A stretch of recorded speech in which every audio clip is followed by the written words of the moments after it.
कोई आर्थिक शक्ति नहीं, भारत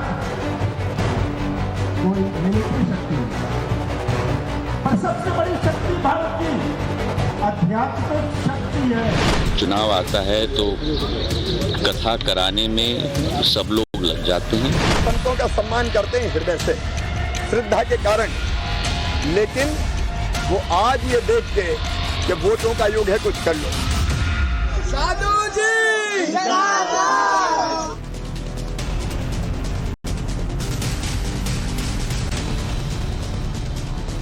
नमस्कार, आप देख रहे हैं राष्ट्रवाद यानी देश से बढ़कर कुछ नहीं। मैं हूं आपके साथ अनुराग। क्या आने वाले चुनाव में बाबा बागेश्वर यानी पंडित धीरेन्द्र कृष्ण शास्त्री चमत्कार करने वाले हैं? क्या चुनाव आते ही कांग्रेस को हिंदुत्व याद आ जाता है? क्या कांग्रेस वोट बैंक के हिसाब से धर्म का चयन करती है? क्या मध्य प्रदेश में कांग्रेस का हिंदुत्व कार्ड सिर्फ और सिर्फ चुनावी है? दरअसल मध्य प्रदेश के छिंदवाड़ा में कमलनाथ से बाबा बागेश्वर धीरेन्द्र कृष्ण शास्त्री का दरबार लगवाया गया। 5 अगस्त से दरबार शुरू हो चुका है, जो कल यानी कि 7 अगस्त तक चलेगा। कमलनाथ और उनके बेटे नकुलनाथ ने बाबा बागेश्वर का भव्य स्वागत किया, पंडित धीरेन्द्र कृष्ण शास्त्री से आशीर्वाद भी किया। 3 दिन के इस आयोजन के लिए कमलनाथ ने 25 एकड़ जमीन किराए पर ली है। आज कमलनाथ के बेटे नकुलनाथ बाबा धीरेन्द्र कृष्ण शास्त्री के साथ उस हनुमान मंदिर भी गए जिसे कमलनाथ ने बनवाया था। तो कभी हिंदुत्व पर सवाल उठाने वाली कांग्रेस आज आध्यात्म और सनातन की बात क्यों कर रही है, ये सवाल बड़ा है। कभी भगवा आतंकवाद कहने वाली कांग्रेस को आज भगवा बाबा को के दरबार को क्यों लगवाना पड़ा, क्यों पंडित धीरेन्द्र कृष्ण शास्त्री को बुलवाना पड़ा, यह सवाल बड़ा है। कभी राम मंदिर के अस्तित्व को नकारने वाली कांग्रेस आज हिंदुत्व के पिच पर बैटिंग क्यों कर रही है? ऐसे कई सवाल हैं, लेकिन इसका जवाब सिर्फ एक है, मध्य प्रदेश में इसी साल होने वाले चुनाव। इस पर आगे बात करेंगे, उससे पहले कमलनाथ के उस बयान को सुना देते हैं जब वो कह रहे हैं कि भारत आर्थिक और मिलिट्री रूप से नहीं बल्कि आध्यात्मिक रूप से शक्तिशाली है। भारत कोई आर्थिक शक्ति नहीं, भारत कोई मिलिट्री शक्ति नहीं, पर सबसे बड़ी शक्ति भारत की आध्यात्मिक शक्ति है। और महाराज जी, आप उसके प्रतीक हैं, हमारे आध्यात्मिक शक्ति के प्रतीक हैं। और आप सब जो यहां हैं, आप इस आध्यात्मिक शक्ति के रक्षक हैं। हमारा मुकाबला किसी से नहीं है, हमारा मुकाबला तो गरीबी से है, हमारा मुकाबला बेरोजगारी से है, हमारा मुकाबला अत्याचार से है। ये आज हमारे सामने स्थिति है। तो मैं ज्यादा ना कहते हुए कि आप सब इच्छुक हैं महाराज जी को सुनने के लिए, मैं फिर से उन्हें धन्यवाद देना चाहता हूं। सवाल कई हैं। सवाल यह है कि आखिर कांग्रेस नेताओं के सुर कैसे बदले? तो सवाल का जवाब यह है कि कांग्रेस नेताओं के बाबा के शरण में जाने की वजह है मध्य प्रदेश का वोट बैंक। मध्य प्रदेश में 90% हिंदू हैं, जबकि महज 7% मुसलमान हैं। ऐसे में अगर कांग्रेस मुस्लिम तुष्टीकरण की बात करेगी तो फिर मध्य प्रदेश के चुनाव में जीत आसान नहीं। ऐसे में सवाल इस बात को लेकर भी है कि क्या बाबा का दरबार लगेगा तो चुनाव में चमत्कार हो जाएगा? क्या बाबा बागेश्वर का दरबार लगते ही ऐसा चमत्कार हो गया है कि कमलनाथ शिवराज सिंह चौहान को कांग्रेस ज्वाइन कराने का ऑफर भी देने लगे? इधर बीजेपी कांग्रेस पर निशाना साध रही है और कह रही है कि कांग्रेस का हिंदुत्व वाला एजेंडा सिर्फ चुनावी है। चुनाव आता है तो कथा कराने में सब लोग लग जाते हैं। इनका असली रूप आप भी और भारत की जनता भी जान चुकी है। चुनाव आता है तो कथा वाचन के लिए सभी को बुलाते हैं और चुनाव के पहले उन्हीं लोगों पर अनेक तरीके के प्रश्न का प्रहार करते हैं और चुनाव के बाद धर्म को पूरी तरह से भूल जाते हैं। कथा पे मैं कोई टिप्पणी नहीं करूंगा, लेकिन उनके नेता ही संतों पे कौन कौन सी टिप्पणियां करते हैं वो जरा कमलनाथ जी, वो कांग्रेस और कमलनाथ जरा याद कर लें। टीकमगढ़ जिले के ही एक ऐसे संत जिनका सारा देश आदर करता है, उनके बारे में उनके एक साथी जो नेता प्रतिपक्ष है वो क्या कहते हैं और इनने ही क्या कहा था। देखिए, हम संतों का सम्मान करते हैं हृदय से, श्रद्धा के कारण, लेकिन वो आज ये देख के कि वोटों का योग है, कुछ कर लो। अब आपको यह भी बता दें कि ये कोई पहला मौका नहीं है जब कांग्रेस के नेता चुनाव के मौके पर हिंदू कार्ड खेलते नजर आए हों। इससे पहले गुजरात विधानसभा चुनाव के दौरान राहुल गांधी मंदिर मंदिर जा रहे थे। राहुल गांधी तब जनेऊधारी ब्राह्मण तक बन गए थे। तो उत्तर प्रदेश चुनाव के दौरान आपने देखा होगा कि प्रियंका गांधी कैसे मंदिर गई। अब सवाल ये उठ रहे हैं कि बाबा का दरबार लगाना क्या कांग्रेस का चुनावी स्टंट है? ऐसे में आज के सवाल क्या है, जरा वो जानिए। सवाल नंबर 1, 2023-2024 का चुनाव है, तभी कांग्रेस का ये बड़ा हिंदुत्व दांव सामने आ रहा है। सवाल ये भी है कि चुनाव आया तो क्या कांग्रेस को आध्यात्म की याद आ गई? बाबा का लगा दरबार क्या चुनाव में कर पाएगा चमत्कार? चुनाव सिर पर तो सेक्युलर कांग्रेस हिंदुत्व के एजेंडे पर आ गया है क्या? इन तमाम सवालों को हम समझने की कोशिश करेंगे, इनके जवाब देने की कोशिश करेंगे। हमारे साथ कई सारे मेहमान जुड़ गए ज्यादा बातचीत के लिए। हमारे साथ स्वामी चक्रपाणी हैं जो कि हिंदू धर्मगुरु हैं, प्रोफेसर संगीत रागी हमारे साथ हैं जो कि राजनीतिक विश्लेषक हैं, हमारे साथ अरविंद सिंह हैं जो कि राजनीतिक विश्लेषक है, चंद्रमोहन शर्मा हमारे साथ जुड़े हुए हैं जो कि कांग्रेस पार्टी के नेता हैं, और हमारे साथ शाहनवाज चौधरी हैं जो कि राजनीतिक विश्लेषक है। सभी मेहमानों का स्वागत है राष्ट्रवाद में। मैं शुरुआत करता हूं चंद्रमोहन शर्मा जी आप ही से। सर, मुझे याद आता है राहुल गांधी ने कहा था कि मुझे सॉफ्ट हिंदुत्व, हार्ड हिंदुत्व पर भरोसा नहीं है। उन्होंने तो यह भी कह दिया था कि लश्कर से खतरनाक हिंदू है। ये 2009 की बात मैं बता रहा हूं। लेकिन आज फिर ये कांग्रेस के कद्दावर नेता के साथ हम क्या होता हुआ देख रहे हैं? वो आज हिंदुत्व का झंडा बदर करने वाले बाबा बागेश्वर के मंच पर क्या कर रहे हैं? सर, क्या ये चुनावी मजबूरी है या फिर बात कुछ और है? क्या कांग्रेस का हृदय परिवर्तन हो गया हिंदुत्व को लेकर? देखिए, बड़ा हास्यास्पद क्वेश्चन है अनुराग जी आपका, क्योंकि लगेगा जितने भी आवाज आ रही मेरी? हाँ सर, बिल्कुल आ रही है, बिल्कुल आ रही है सर। देखिए, बड़ा हास्यास्पद क्वेश्चन है आपका, क्योंकि देश के अंदर 140 करोड़ लोग रहते हैं और सबका धर्म मजहब है। उसके अंदर 80-20 के अंदर भाजपा कहती है कि हिंदू कम्युनिटी रहती है, और उस 80 के अंदर जितने परसेंटेज कांग्रेस के है, क्या आज भाजपा के लोग ये मानते हैं कि वो हिंदू नहीं है? अगर वो कांग्रेसी हैं तो क्या वो हिंदू धर्म नहीं रखते? क्या वो हिंदुवादी नहीं है? क्या उनको किसी गुरु या किसी भगवान के दरबार में जाना मना है? ये कौन सी परिपाटी है और ये कौन सा? नहीं चंद्रमोहन जी, मेरे ख्याल से हो सकता है कि आप इसका कॉन्टेक्स्ट गलत समझ गए हो। देखिए, सवाल ये नहीं है कि कौन आपको वोट दे रहा है, ये तो हर किसी का अपना विवेक है, और वो किसको वोट देगा ये तो उसकी अपनी चॉइस है। लेकिन कांग्रेस पार्टी की इंटरनल सोच हिंदू को लेकर क्या है, मैं दरअसल उस पर बात कर रहा हूं, जिस पर राहुल गांधी कई सारे कटाक्ष करते हैं। उन्होंने, मैं आपको वक्त के साथ बता देता हूं, अगस्त 2018 में कहा था सॉफ्ट या हार्ड, मैं किसी हिंदुत्व को नहीं मानता। उन्होंने विकिलीक्स को जब अपना इंटरव्यू दिया था तो उन्होंने कहा था कि हिंदुत्व जो है या हिंदू जो है वो लश्कर से ज्यादा खतरनाक है। तो इस तरह के बयान देना और फिर उसके बाद उनके कद्दावर नेता का हिंदुत्व का कार्ड चलने वाले या हिंदुत्व की बात करने वाले बाबा बागेश्वर के साथ इस तरह से आना, यह सवाल है दरअसल। सर, ये क्या चेंज ऑफ माइंड है, चेंज ऑफ हार्ट है, या आज के समय में सियासत की मजबूरी है? देखिए, भगवान राम शबरी के बेर खा लेते हैं, और भगवान लक्ष्मण जो है वो शबरी के बेल नहीं खाते। तो क्या उनका नाता आपस में टूट गया था क्या? भगवान राम ने एक संदेश दिया था, वो एक सनातन संदेश था और सबके लिए सेक्युलर था, एक लिबरल था। और भगवान लक्ष्मण ने जो संदेश दिया था वो उनकी अपनी हटता थी, अपने धर्म के प्रति समर्पण था। ठीक भाजपा और कांग्रेस का आज समन्वय वहीं आके खड़ा हो जाता है। अगर भाजपा का हिंदुत्व देश की राष्ट्रपति को मंदिर जाने से रोकता है, तो कांग्रेस का हिंदुत्व देश के हर वर्ग को मंदिर जाने का अधिकार देता है।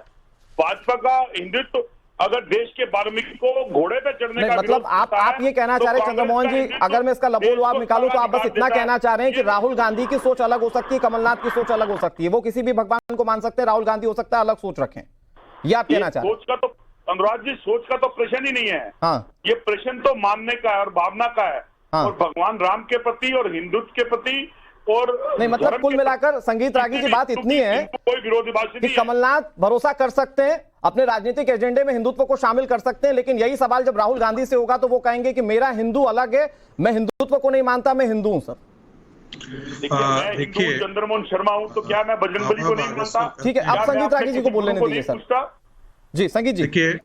देखिए, बाबा बागेश्वर कहते हैं कि भारत एक हिंदू राष्ट्र है और उसे एक भारत को एक हिंदू राष्ट्र बनाना है।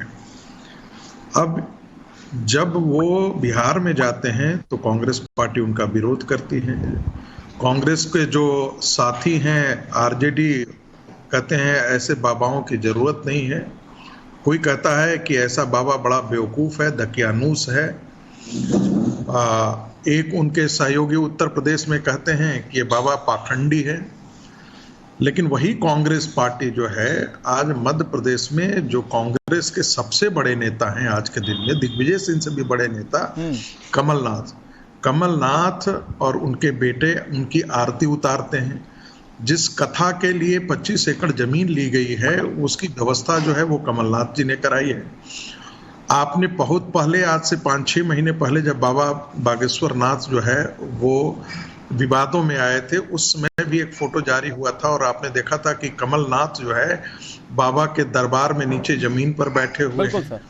तो ये सवाल कांग्रेस से पूछा जाना चाहिए। मुझे नहीं मालूम है कि कांग्रेस के जो राष्ट्रीय प्रवक्ता हैं वो इससे भाग क्यों रहे, इससे बचना क्यों चाहते हैं।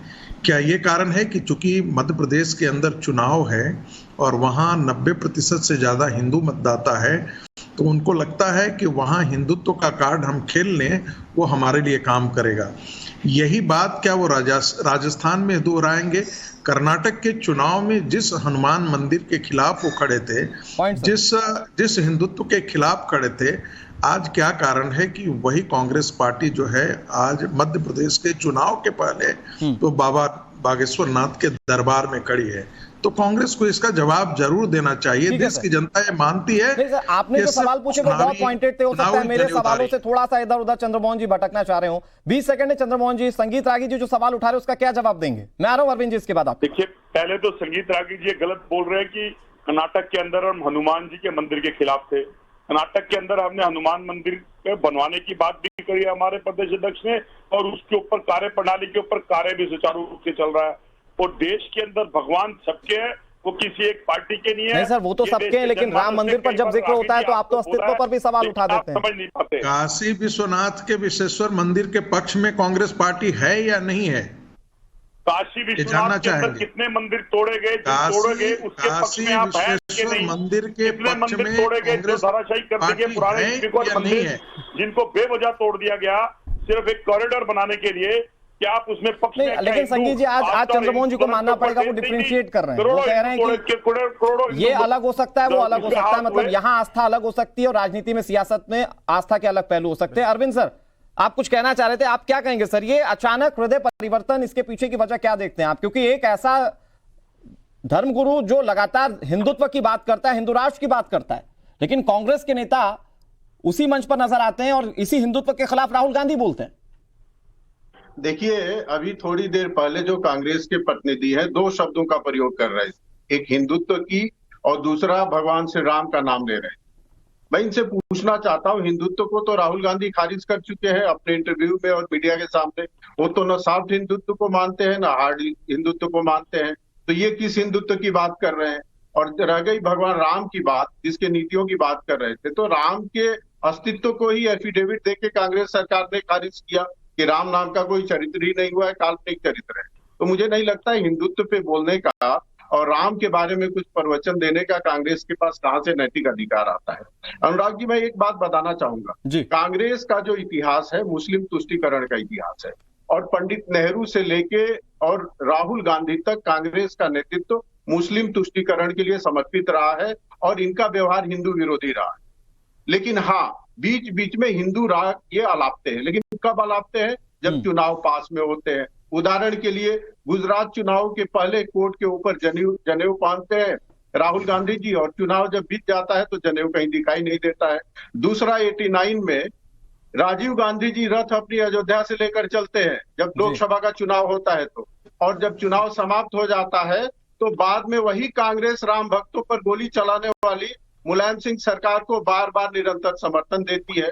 अभी आप देखिए कर्नाटक में इन्होंने क्या कहा चुनाव के पहले कि हर जिले में बजरंगबली का मंदिर बनाएंगे चुनाव के पहले, और चुनाव बीतते वहां क्या होता है? चुनाव बीतते जो धर्मांतरण विरोधी वहां पे कानून था उसको वापस लिया जाता है, और इनका कैबिनेट मिनिस्टर एक कहता है कि गोहत्या बंदी का कानून भी हम वापस लेने का विचार करेंगे। तो ये जो कांग्रेस का जो चरित्र है ना, ये दोहरा चरित्र है, हिंदू ठीक है सर, इस पर जवाब देना चाह रहे हैं चंद्रमोहन जी, वो जवाब दे दे, फिर मैं दूसरे मेहमानों के पास जाता हूँ। 10 सेकंड है चंद्रमोहन जी, प्लीज।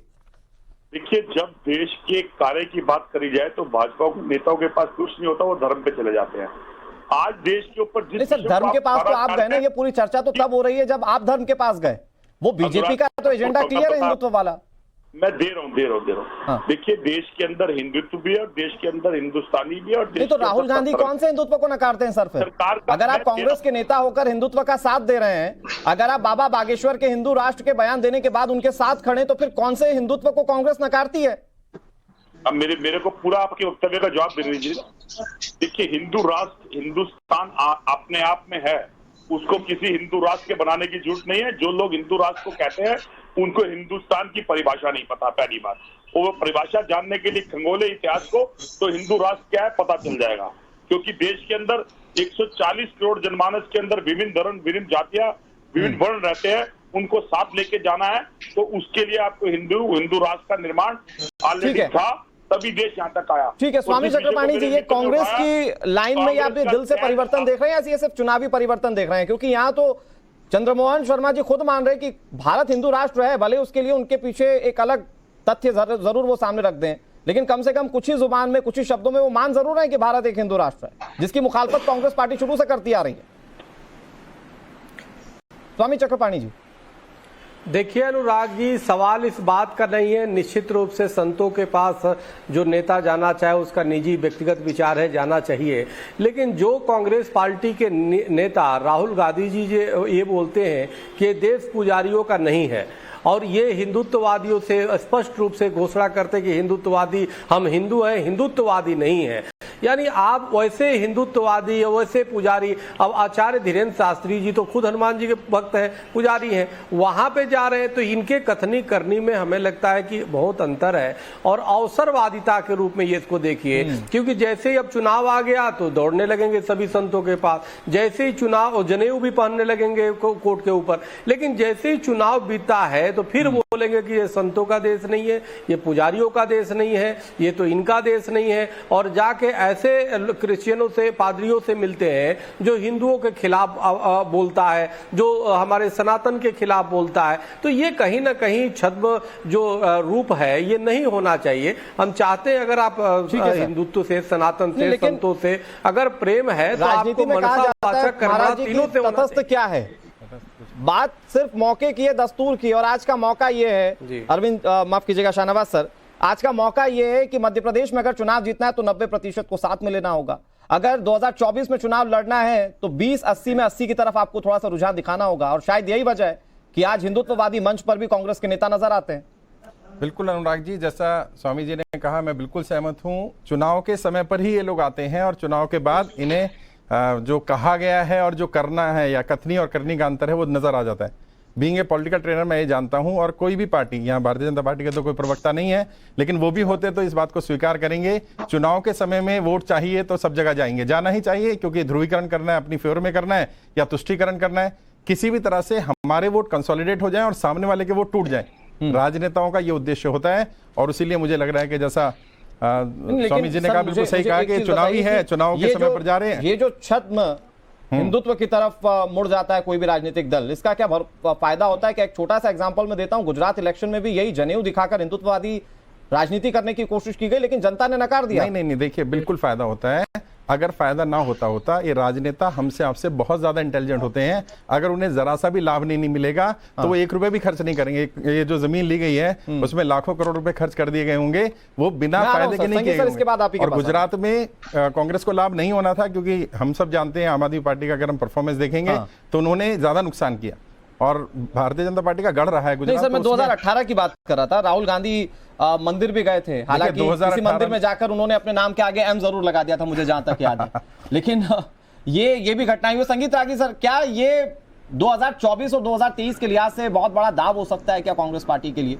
क्योंकि अभी ये मौका मुफीद भी नजर आता है, जिस तरह से तमाम देश में हालात बन रहे हैं, कांग्रेस पार्टी जिस तरह से आइसोलेट हो रही थी एक वोट वर्ग से, अब ये उसके लिए मुफीद है कि धीरे धीरे करीबी बढ़ा ले, लाभ होगा। जी आप देखिए 2019 के चुनाव के पहले कांग्रेस पार्टी के राहुल गांधी जी ने मुसलमानों के बीच में एक बैठक की थी, और मुसलमानों ने उनसे कहा था कि देखिए हम तो आपके हैं ही, आप सॉफ्ट हिंदुत्व को लीजिए, क्योंकि सॉफ्ट हिंदुत्व से हिंदुओं का वोट डिवाइड होगा, हम तो आपके हैं ही। और आपने देखा होगा कि जब मध्य प्रदेश का चुनाव हो रहा था तो आर्क बिशप ने एक लेटर जारी किया था जिसमें क्रिश्चियंस लोगों से ये आग्रह किया गया था कि वो कांग्रेस के पक्ष में मतदान करें। दूसरा, कमलनाथ जी ने मध्य प्रदेश के अंदर मुसलमानों के बीच में ये जाकर के कहा था, जिसका वीडियो भी बड़ा वायरल हुआ था, बड़ा चर्चित हुआ था, कहा था कि 90% से ज्यादा यदि मुसलमान अपने घरों से निकल करके कांग्रेस के पक्ष में वोट नहीं करते हैं तो कांग्रेस से चुनाव नहीं जीत सकती है। आपको ये ध्यान होगा कि जो 2019 का चुनाव था, 2018 का जो चुनाव था मध्य प्रदेश का, वो बहुत कांटे का चुनाव था और बहुत कम मार्जिन से भारतीय जनता पार्टी हारी थी। तो कहीं न कहीं, और उसमें आपने देखा होगा, ध्यान दिया होगा कि कुछ ऐसे बाबा थे जिन्होंने उनके लिए हेलीकॉप्टर में भी व्यवस्था की गई थी। कंप्यूटर बाबा को साथ लेकर चुनाव लड़ रहे थे और बहुत सारे बाबाओं की जो है वहां पर धर्म सभा हुई थी। तो यह कहीं न कहीं हिंदुओं के वोटों को तोड़ने की एक साजिश थी। ठीक है, आपको 2019 से पहले आपने देखा होगा कि एक मीडिया में बड़ी जोर की खबर आई थी कैम्ब्रिज एनालिटिक्स, और कैम्ब्रिज एनालिटिक्स का मूल ये था कि आप हिंदू समाज को कितना जातियों के आधार पर तोड़े और मुस्लिम समाज और क्रिश्चियंस को किस प्रकार से आप गोलबंद करते हैं। ये जो सूत्र है, ये जो फार्मूला है, वो कांग्रेस को चुनाव में विजय दिला सकती है। ठीक है सर, लेकिन किसी प्रकार से वो 2018 नहीं कर सका, 19 में काम नहीं कर सका, लेकिन कांग्रेस पार्टी उसी का प्रयोग कर रही है। और आप देख रहे होंगे कि कास्ट सेंसस पर कांग्रेस पार्टी राष्ट्रीय पार्टी होने के बाद जैसा अभी जातिवादी पार्टियों के साथ खड़ी है। ने कहा कि देखिए ये तो सही है, मध्य प्रदेश हो या बाकी राज्य, 2-4 राज्य छोड़ दें अगर, तो सारे मुस्लिम भी अगर वोट कर दें तो कांग्रेस नहीं जीत सकती, ये तो कंफर्म है। कांग्रेस को दूसरे वोट तो चाहिए होंगे। तो संगीत जी ने बिल्कुल सही कहा है, लेकिन जो 90% जब बोलते हैं तो ऐसा लगता है कि 90% मतलब सारे वोट मिल जाएंगे तो जीत जाएंगे। कमलनाथ जी भी जानते हैं 7% ज्यादा मुस्लिम नहीं है वहां पर, तो उनके आधार पर तो नहीं जीत सकते। और जैसा उन्होंने कहा कि कांटे की टक्कर थी, ये बात सही है, पिछले चुनाव में कांटे की टक्कर थी, तो इस बार बीजेपी के वोटों को तोड़ने के लिए प्लानिंग की गई है। लेकिन पिछले चुनाव का जिक्र हो रहा है चंद्रमोहन जी, और अगर आप मध्य प्रदेश के चुनाव को बहुत करीब से देख रहे होंगे तो 2018 में चुनाव हो रहा था, तो इसी तरह से धीरे धीरे से कोने से खिसकते खिसकते कांग्रेस पार्टी ने सॉफ्ट हिंदुत्व की राह पकड़ी थी, कंप्यूटर बाबा को साथ ले लिया था। तो पिछली बार क्योंकि ये फायदा दिया था कांग्रेस पार्टी को, इस बार भी क्या बाबा बागेश्वर के कंधे पर चुनाव लड़ना चाह रहे हैं क्या? चुनाव लड़ा जाएगा, किस पे चढ़ा जाएगा, ये आपका दृष्टिकोण है। हाँ। लेकिन कांग्रेस का दृष्टिकोण नहीं सर, दृष्टिकोण तो है, लेकिन एक दृष्टिकोण ये भी है कि बाबा बागेश्वर के पास लोग चमत्कार के लिए जाते हैं, तो लोग दबी जुबान में कह रहे हैं कि कमलनाथ चमत्कार के लिए गए। देखिए, देश के हर नागरिक के साथ सम्मान करना, देश के हर मजहब और धर्म का सम्मान करना, ये कांग्रेस पार्टी की सबसे बड़ी प्राथमिकता है। और उसके अंदर तो सर जब हिंदू फारसी शब्द बताया जाता है, उसका मतलब भयानक समझा दिया जाता है। ये भी अपने आप में जब लश्कर से तुलना कर दी जाती है हिंदुओं की, तो तब ये धर्म में दूसरे के सम्मान की बात कहाँ चली जाती है? देश का राजा, देश का प्रधानमंत्री जब एक शपथ ले लेता है संविधान की, सर प्रधानमंत्री तो जो शपथ ले रहे हैं वो ठीक है, मुझे ये बताइए ना कि आपकी पार्टी के नेता जब ये कहते हैं, मैं आपको बता देता हूं 6 नवंबर 2022 में सतीश जारकिहोली ने कहा था हिंदू फारसी शब्द जिसका मतलब भयानक होता है, तो हिंदू का मतलब भयानक होता है, मतलब कमलनाथ भयानक के मंच पर है। जब आप समाज के प्रति सेवा भाव से काम करने आते हैं, सर मैं समझिए, आज आप हिंदुत्व की बात करेंगे सर। दीन के अंदर सबसे पहले मानवता है, मानवता की सेवा करना और मानवता को साथ। सर 2018 में राहुल गांधी ने कहा था जुलाई में कि कांग्रेस मुस्लिमों की पार्टी है, तो आज आप मुस्लिमों की पार्टी बनकर क्यों नहीं रहते हैं? आज हिंदुत्व के रास्ते पर क्यों चल रहे हैं? आज इस चीज की जरूरत भाजपा को क्यों पड़ रही है? क्योंकि अगर भाजपा ने 10 साल के अंदर अरविंद सिंह सर, ये ऐसे मैं तो कुछ, क्योंकि वक्त की लिमिटेशन होती है तो मैं इसीलिए बहुत संक्षेप में बातें कह रहा हूँ, लेकिन अरविंद सर बहुत सारे ऐसे किस्से और कहानियां हैं जिसमें कांग्रेस पार्टी हिंदुत्व को लेकर पूरी तरह से अपने एजेंडे को क्लियर कर देती है, फिर यकायक अगर कांग्रेस चुनाव के वक्त में हिंदुओं के चरण पर जाएगी तो क्या ये फायदा देगा? कांग्रेस के प्रवक्ता यहाँ पर जिनको आपने बैठाया है, आपके किसी प्रश्न का उत्तर नहीं दे पा रहे। इसका कारण क्या है? कारण ये है कि कमलनाथ जी वर्तमान में जो काम कर रहे हैं, कांग्रेस के घोषित जो परंपरा है उसके समरूप नहीं है। अभी कांग्रेस के प्रवक्ता ने कहा कि भारत एक सनातन हिंदू राष्ट्र है, रहा है और है। आप बताइए, इनके नेता राहुल गांधी चिल्ला चिल्ला के कहते हैं कि देश के लिए हिंदुत्व खतरा है। बिल्कुल सर, और यहाँ नहीं, ये तो बाहरी मंचों पर भी इन्होंने कहा। मेरे पास वक्त की बहुत कमी है। स्वामी चक्रपाणी जी, फाइनल कमेंट आपका। ये हिंदुत्व को क्या इतना आसान समझा गया है क्या हिंदू धर्म को इतना आसान समझा गया कि चुनाव आते ही राजनीतिक पार्टियां डोरे डालना शुरू कर दे और हिंदुत्व टर्नओवर हो जाए, हिंदू टर्नओवर हो जाए वोटर के तौर पर? स्वामी जी। अनुराग जी, इन्हें हिंदू की चाहत है, न मुस्लिम से अदावत है। इनका धर्म सदियों से तिजारत है। जब समय आता है वो व्यवसायिक इस्तेमाल करने का एकमात्र साधन हो चुका है और उसके बाद चुनाव बीतने के बाद अपने मूल स्वरूप में आ जाते हैं। तो यही है और मूल विषय यह है कि निश्चित रूप से राजनीतिक लाभ के लिए चुनाव जब आ गया, छोड़ लिया भारतीय जनता पार्टी का, तो कांग्रेस की सरकार बन सकती है। कांग्रेस की बात पता चल रही है। कुल मिलाकर देखने वाली बात ये होगी कि जनता के मन पर ये कितना बड़ा इंपैक्ट डालता है, क्योंकि यहाँ पर सिर्फ बात एक मध्य प्रदेश चुनाव की नहीं, 2024 में चुनाव का पर्सपेक्टिव इससे कहीं बड़ा हो और लोग कह रहे हैं कि धर्मों को अगर साथ लिया तो चुनाव जीतना आसान होगा। ऐसे में राजनीतिक पार्टियों की कवायद जारी है। तमाम मेहमानों का बहुत शुक्रिया हमारे साथ जुड़ने के लिए और तमाम बातचीत करने के लिए।